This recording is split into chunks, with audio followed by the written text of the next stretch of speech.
Ce n'est pas contre la chair et le sang que nous avons à combattre, mais contre les dominations, contre les puissances, contre les princes de ce monde de ténèbres, contre les esprits mauvais qui sont dans les régions célestes. Éphésiens 6, 12. Combien de choses sont contenues dans cette seule phrase, ce monde de ténèbres?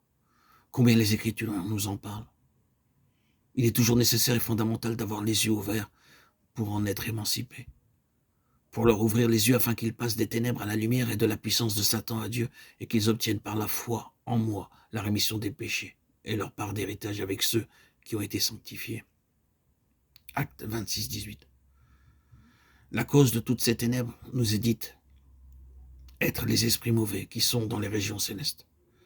Ces mots traduits littéralement donneraient les spiritualités ou les spirituels, ce qui signifie des êtres spirituels mauvais. Ici ne signifie pas simplement une méchanceté ou un mal inné, mais une malignité perfide, funeste, dans les régions célestes. Ces mots signifient un domaine habité au-delà de notre monde terrestre, qui n'est pas limité à des localités géographiques et terrestres, un domaine qui enveloppe la terre et la résidence humaine. Les princes de ce monde, ce sont des armées spirituelles malignes qui dirigent et gouvernent le monde. Partout où la souveraineté de Christ n'a pas été imposée, au-dessus de tout, par son corps, l'Église spirituelle. Les dominations et les puissances, les autorités représentent un ordre, un rang, une méthode, un système.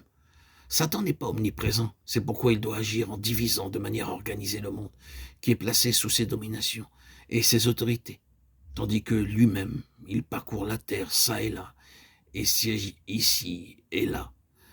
Satan, répondit l'Éternel, je viens de parcourir la terre et de m'y promener. Job 2.2. C'est là qu'est le trône de Satan, là que Satan habite. Apocalypse 2.13. L'apôtre nous dit qu'il nous faut chercher l'explication des situations dans l'invisible, derrière les apparences immédiates.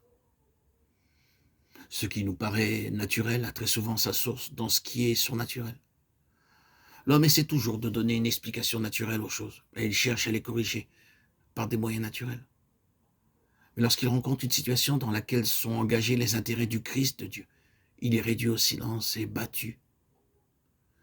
De telles situations sont devenues aujourd'hui l'expérience habituelle, non plus que cela, l'expérience écrasante des serviteurs de Dieu, dans tous les lieux de témoignage de ce monde.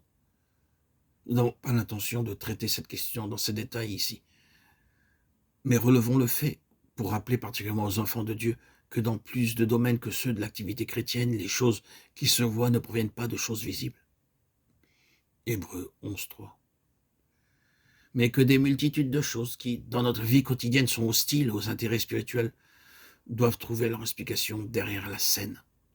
Soulignons encore le fait que cette union spirituelle avec Dieu dans la valeur éternelle de la croix de Christ signifie que notre valeur efficace et suprême est dans le domaine spirituel. Nous qui sommes des esprits divins, nous devons être fortifiés par le Saint-Esprit pour avoir en Christ l'ascendant et l'autorité sur des esprits sataniques et connaître ainsi quelque chose de plus que l'autorité terrestre.